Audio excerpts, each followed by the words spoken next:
दुनिया में बहुत सी ऐसी जगहें हैं जहाँ रूहों का वास होता है। रूहें, आत्माएं या फिर बुरी शक्तियाँ शुरू से ही इंसानी दिमाग के लिए एक रहस्य बनी हुई हैं। कभी कभी कुछ लोगों ने इन्हें महसूस किया है और अपने राय दूसरे को दी है, लेकिन इंसानी स्वभाव या तो बहुत जल्दी किसी बात को मान लेता है या तो किसी डर की वजह से जिंदगी भर एक हकीकत से मुंह मोड़ लेता है। रूहों के बारे में एक बात बहुत से लोग जानना चाहते हैं कि आखिर ये रूहें या फिर आत्माएं कहाँ से आती हैं या फिर इनका जन्म होता कैसे है। आपको बता दें, इनका जन्म किसी जीव की मौत के बाद होता है। दुनिया में कई तरह की मौतें होती हैं, जैसे बीमारी की मौत, हत्या, आत्महत्या, हादसों से मौत या फिर एक सामान्य उम्र गुजर जाने के बाद की मौत।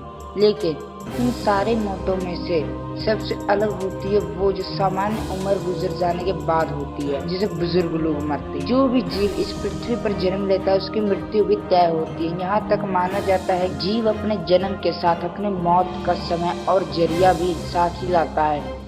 लेकिन कभी कभी वो जीव अपनी मौत के समय से पहले ही मर जाता है, जिसे काल मृत्यु कहते हैं। ये काल मृत्यु जो कि समय के पहले उसकी मौत हो जाती है, उसे अपनी आयु पूरी करनी पड़ती है और उसे अपनी आयु पूरी करने के लिए यहीं धरती पर रहना पड़ता है। अपनी आयु पूरी करने के लिए ही जीव शरीर को त्यागने के बाद भी इस मृत्यु लोक में रूहें और आत्माएं के रूप में भटकते रहते हैं। ऐसी रूहें जिनके साथ कोई हादसा हुआ हो, हत्या की गई हो या फिर उन्होंने आत्महत्या की हो, ये सारी आत्माएं परमात्मा की मर्जी से पहले ही अपना शरीर छोड़ देती हैं, लेकिन उन्हें अपना समय पूरा करने के बाद ही मृत्यु लोक से मुक्ति मिलती है। अभी तक हमने आपको वीडियो में भयानक जगहों के बारे में बताया है।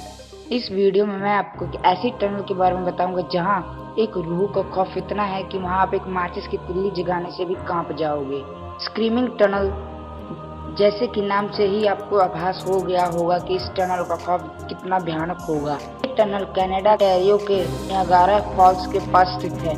इस टनल का निर्माण ट्रैक रेलवे लाइंस के ठीक नीचे किया गया था, जो कि उस इलाके में पानी के भाव को पास के खेतों आदि की तरफ मोड़ने के लिए प्रयोग किया जाता था। इस टनल को सन 19 में बनवाया गया और लगभग 16 फीट ऊंचा और 125 फीट लंबा है ये टनल के निर्माण के बाद सब कुछ ठीक चल रहा था, लेकिन कुछ समय बाद एक ऐसा हादसा हुआ जिसने आसपास के लोगों को हिलाकर रख दिया।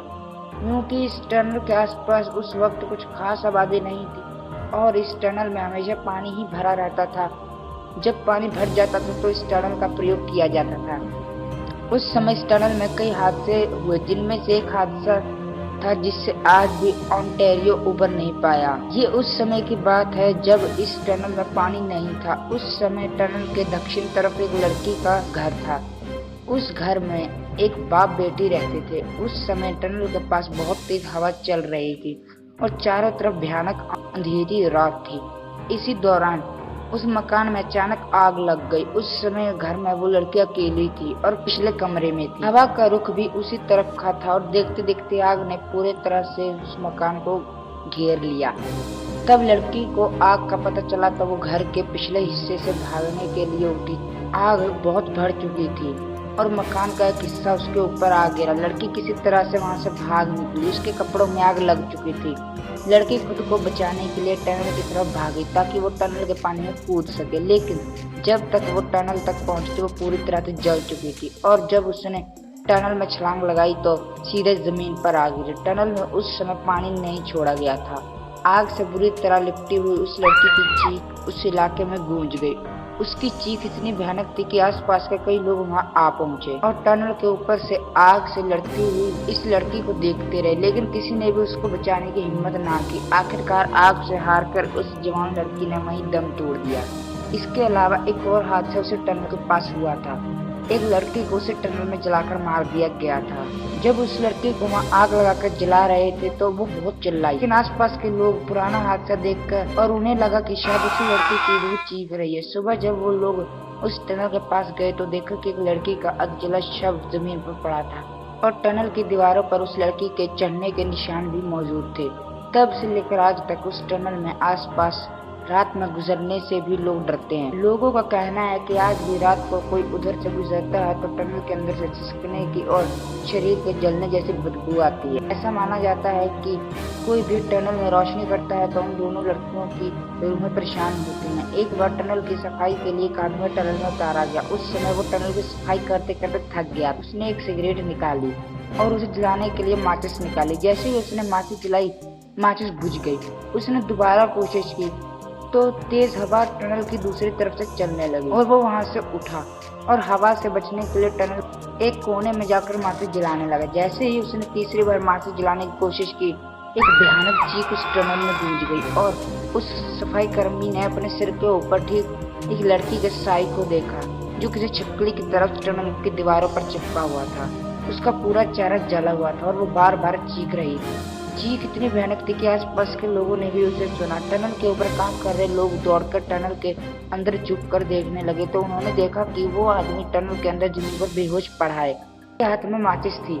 किसी तरह उसे बाहर निकाला गया और उसे इलाज के लिए अस्पताल में भर्ती कराया गया। वो आदमी जिंदा बच गया और उसने अपनी आप बीती लोगों को बताई, लेकिन कुछ दिनों बाद उसका मानसिक संतुलन बिगड़ गया और वो पागल हो गया। आज भी लोग उन दोनों रूहों को महसूस करते हैं। इस समय भी यदि आप टनल के बीचों बीच जाकर एक माचिस की जलाते हो तो एक भयानक चीख का साउंड से सुन सकते हो, लेकिन इसके लिए बहुत हिम्मत की जरूरत होती है।